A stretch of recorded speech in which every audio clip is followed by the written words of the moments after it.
Hello students.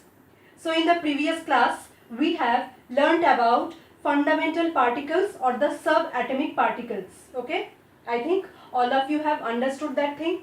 So today we are going to start the next part, that is atomic model. Okay, this is our part 2 video. So we have to know the arrangement of those subatomic particles inside the atom, and for this purpose scientists have developed many research works which helped them to get to a conclusion. So the first atomic model we will know here, that is Thomson's plum pudding model. Okay, so the first point, the first model, Thomson's plum pudding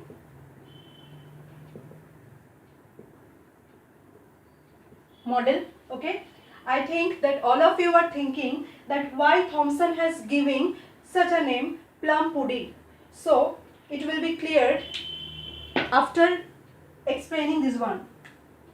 So according to Thomson, he proposed a model where the atom is like a sphere. Okay, sphere means a circle. So the atom is like a sphere which is positively charged. That means it is completely containing a charge that is positive. So it is a positively charged sphere. Okay, and so where are the electrons? The electrons are present inside it, just like the plum in the pudding. That means electrons are embedded in the positive sphere, just like the plums are present in the pudding. Okay, or also you can imagine just like the example of watermelon. In watermelon, there we can see a red charged, not charged, sorry, a red colored sphere. Okay, a red colored spongy sphere which we can compare with the positively charged sphere, and there also we can see that seeds are present in the red colored sphere. So we can compare the seeds with the electrons. Okay, the seeds can be compared with the electrons, and the red colored spongy sphere can be compared with the positively charged sphere. So here pudding can be compared with the positively charged sphere, and the plum can be considered with the electrons. Okay, so this was the model that was given by J.J. Thomson, but after that this model was discarded or was rejected for various reasons, because this model could not explain various experimental facts, and that's why this model was rejected afterwards. So after that many research works was done to implement a new or to modify all the limitations of this model. So after that Rutherford has performed one experiment which is known as alpha scattering experiment.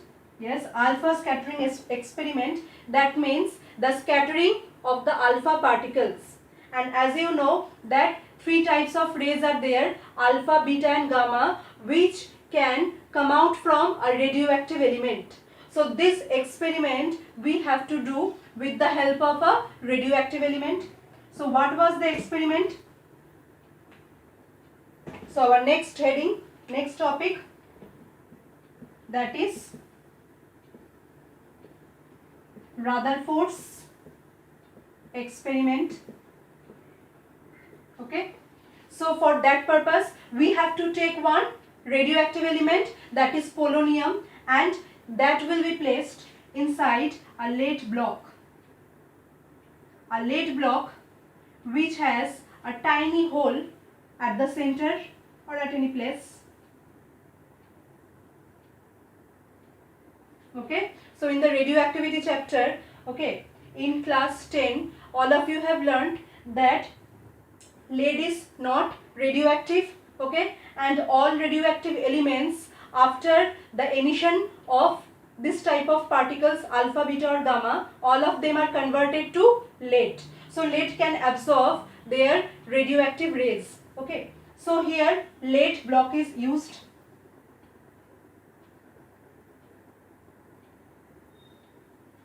Sorry, PB.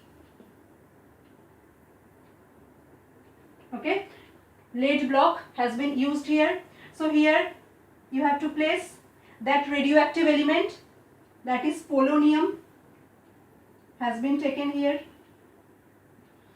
Now this radioactive element, it will start spreading, or it will start emitting the radioactive rays. Okay, the radioactive rays will start coming out from that radioactive element.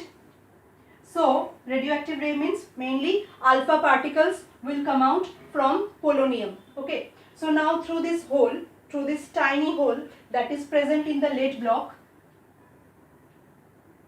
the alpha particle will come out in a straight line. Okay, the flow of alpha particles will come out in a straight line, and here also a lead plate is present having a slit in it to pass through the alpha ray. Okay, now what is the second part? So here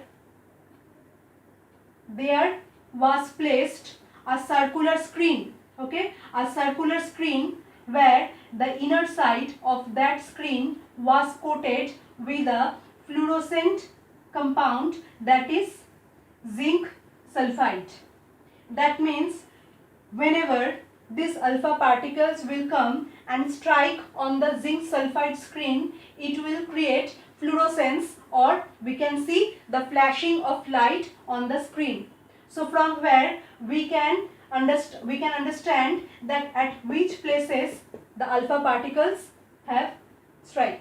So just like suppose it is coming at this place, so we could see this see the flashing of light here. Okay, if the alpha particles striking here, then we could see the flashing here. So from here we could understand that in which direction or at which places on the screen alpha particles are striking. Clear? Okay, now at the center of this circular screen there was placed a very thin gold foil. Okay, a very thin gold foil which has a very small breadth, that is 0.0004 centimeter. Okay, so very thin gold foil has been placed at the center of this circular screen. So now whenever the alpha particles or the ray of alpha particles, it is coming towards the gold foil, now there will be a direct collision, or there will be a direct hitting of these alpha particles with the gold foil. So that was the experiment. So next we are coming to the observations. Okay, what were the observations, and from there what can we conclude? So the first observation was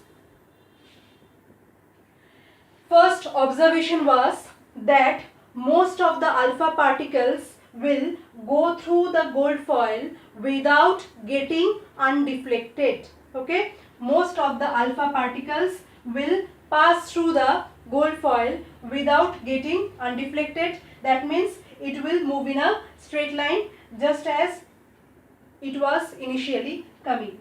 So here 99.9% alpha particle goes undeflected. Okay, point number 2, second observation is that very few alpha particles were there which were getting deflected, but there are few which were getting deflected in a small angle, and few were there also which were getting deflected in a greater angle. Suppose this ray is coming, so one is deflecting in this direction, okay, one is deflecting in this direction, so that is the change of its angle, okay. Another one is getting deflected in this direction, there is the gold foil. So many of them are deflecting in various directions in different angles, okay. Few of them are deflecting in smaller angle and few of them are deflecting in greater angles, okay. That was the second observation, okay. Second observation done. Now the third observation.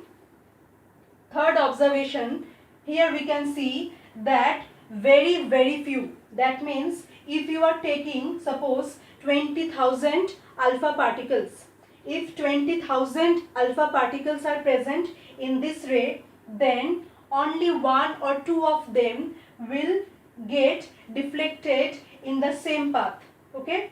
That means they will be retraced in the same path. That means in this direction the alpha particle was hitting on the aurum or gold. Now after deflection it will go back in the same direction through the same path or through the same line, okay. That means in this case, particularly in this case, the deflection is maximum, okay. The deflection is maximum for this case, but very few, only one of 20,000 particles will get this type of deflection. Here the angle of deflection is nearly 180 degree, okay. So now just only one in 20,000 will get reflected in almost 180 degree angle. So these were the three observations. Now what are the explanations? So what explanations was given by Rutherford, okay, that we will see here. So first of all, number one, 99.9% of the alpha particles are getting undeflected and passing through in the same way. That means what? That means if we consider the atom of gold like this,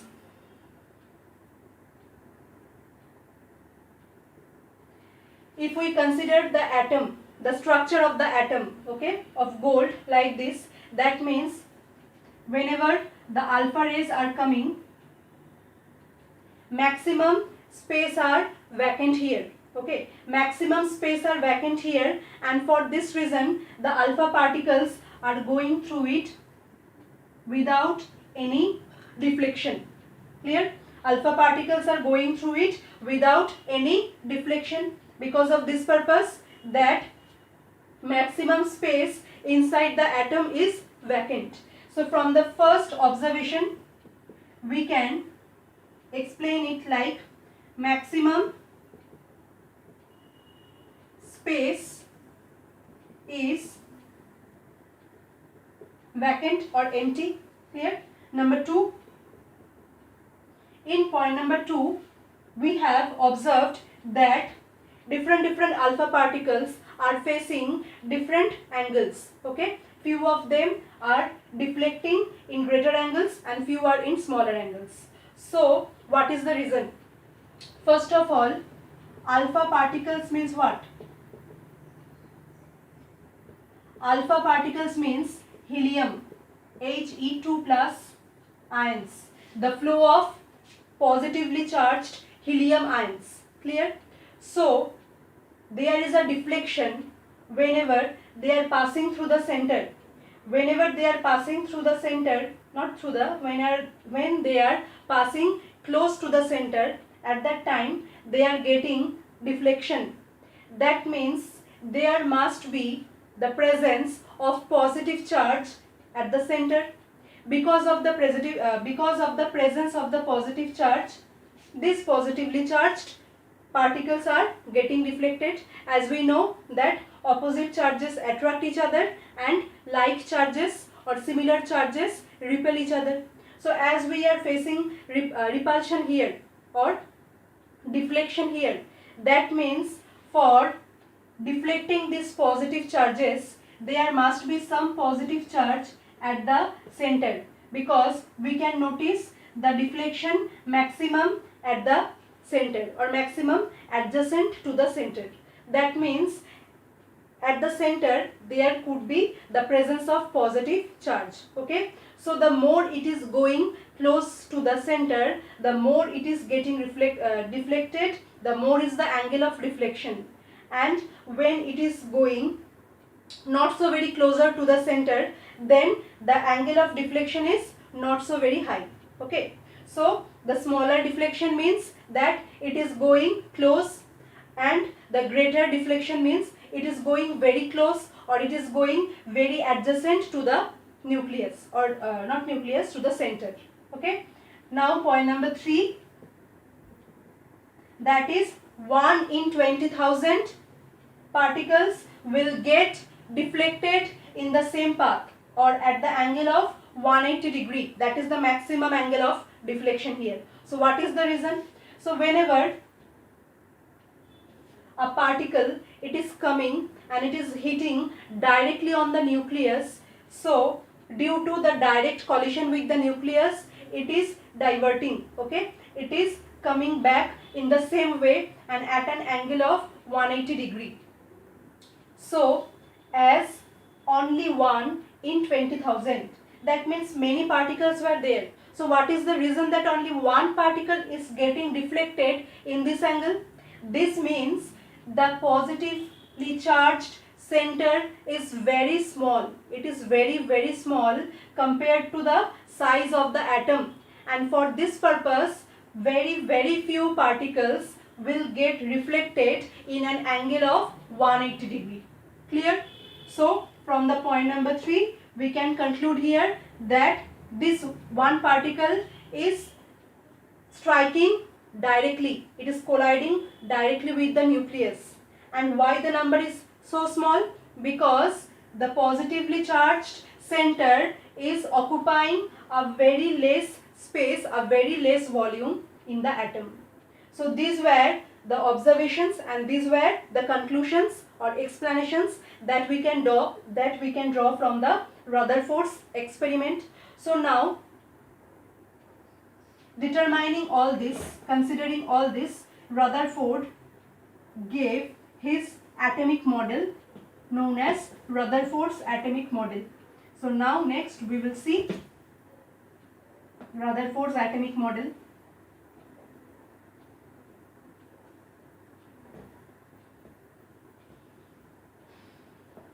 Okay, so the first part, now Rutherford's atomic model of Rutherford. Okay, so the first point, so from here we could say that an atom consists of two parts. Okay, an atom consists of two parts. One is the positively charged center and the another part is the outside part of the center. So the positively charged center is called nucleus. Okay, the positively charged center present inside the atom, it is called nucleus. So what are the other properties of the nucleus that we can conclude? So here mostly all the positive charges are present inside the nucleus. Positive charges means what? That means all the protons. Okay, all the protons are present in the nucleus. So not only the positive charge, near about the mass, the total mass of the atom has been concentrated. The total mass of the atom is concentrated in the nucleus. That means what? That nucleus contains not only the protons but also the neutrons. So it contains both protons plus neutrons, and as we know that protons have positive charge but neutrons do not carry any charge. So as a result of these two, the nucleus is positively charged. Okay.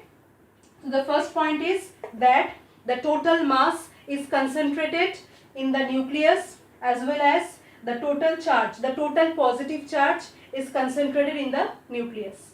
Okay. Now the next point, that is, as already we have seen in the previous experiment, that the size or the radius of the nucleus is very small in comparison with the size of the or radius of the atom. Okay. So it is occupying a very small space inside the atom. Okay. Now the next property, already all I have discussed. So this is the nucleus. Okay. Next, number 2,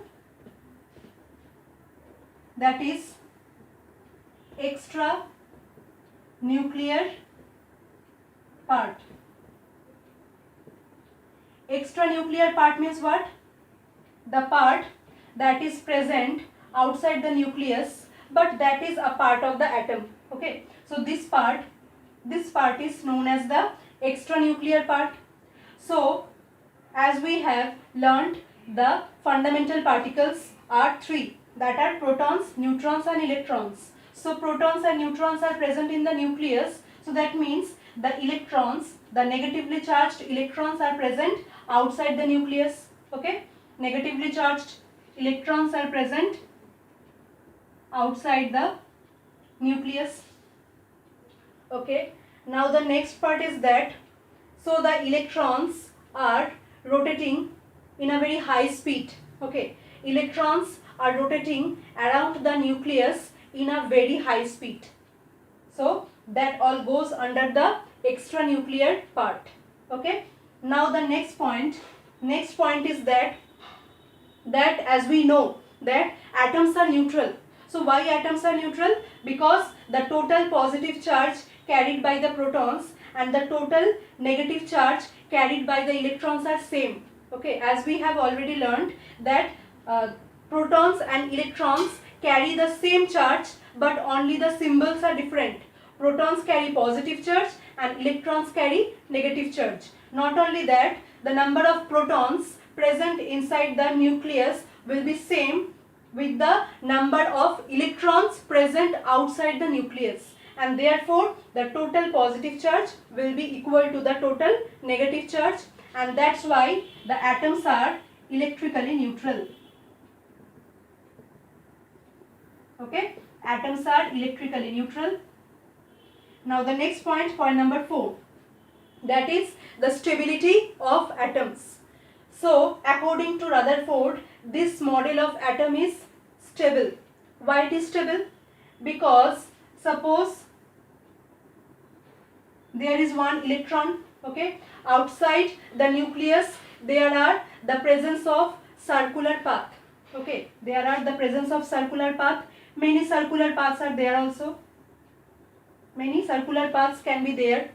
So suppose this is the electron. Okay, now this electron is getting two types of forces. Okay, two types of forces the electron is facing. One is attractive force, as the electron is negative and the nucleus is positive. So unlike charges always attract each other, so there will be one attractive force acting between the nucleus and the electron. So that type of attractive force is known as electrostatic force of attraction. Okay, electrostatic force of attraction, and it can be calculated as mv square by r. mv square by r, this is the formula of, sorry, not this one. The electrostatic force has the formula Z E square by r square. R square. Okay, Z E square by r square, where the proton, the nucleus, it is carrying the charge Ze. Okay, Z is the atomic number. That means how many protons are present here? Z number of protons. So for this reason, the total positive charge carrying by the nucleus is Ze, and the charge carrying by one electron is only E. Okay. Now the radius between them is small r. Right. So now from in physics also you have learnt this type of formula, that how can you calculate the force, the work that is operating or that is acting between two charged particles. So the charges are, for the nucleus it is Ze, and for the electron it is E, and the distance between them is r. So the formula will be Ze for nucleus, E for electron, divided by radius square. Okay. So this is the electrostatic force of attraction acting between the nucleus and the electron. And the second one is that centrifugal force. Centrifugal force is what? As the electron is rotating around the nucleus, so one force is attracting on it which tries to move it out in a direction that is just tangential with the radius. Tangential means if this is the radius, this is the tangent. In mathematics you have learned these things. Okay. So just like the tangential direction or in a 90-degree angle, this electron will try to move out. So what force is acting here to make it out from the atom? The force that is acting here, that is acting outside actually, that is called centrifugal force.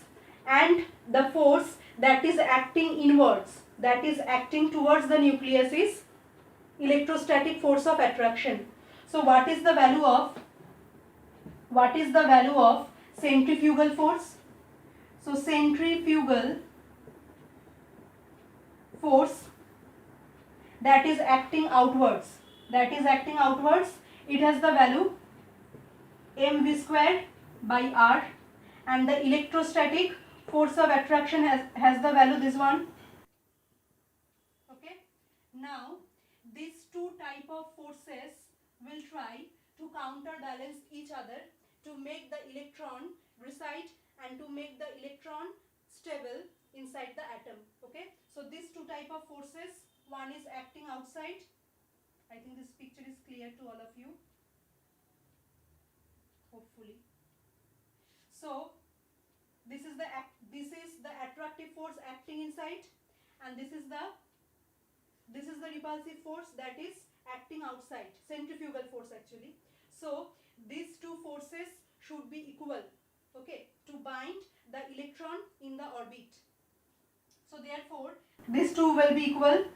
mv square by r is equal to Z square by r square, and according to Rutherford, these two forces are actually equal, which helps to make the electrons bound inside the atom. Okay. So this is the last point, was the stability of the atom. So because of the presence of these two type of forces, the electrons are stable inside the atom.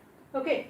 So that was the atomic model of Rutherford's atomic model. So in our next class we will learn about the drawbacks or the limitations of Rutherford's model, okay, and the next part of this chapter. Okay, so till then, take care all of you. Have a good day.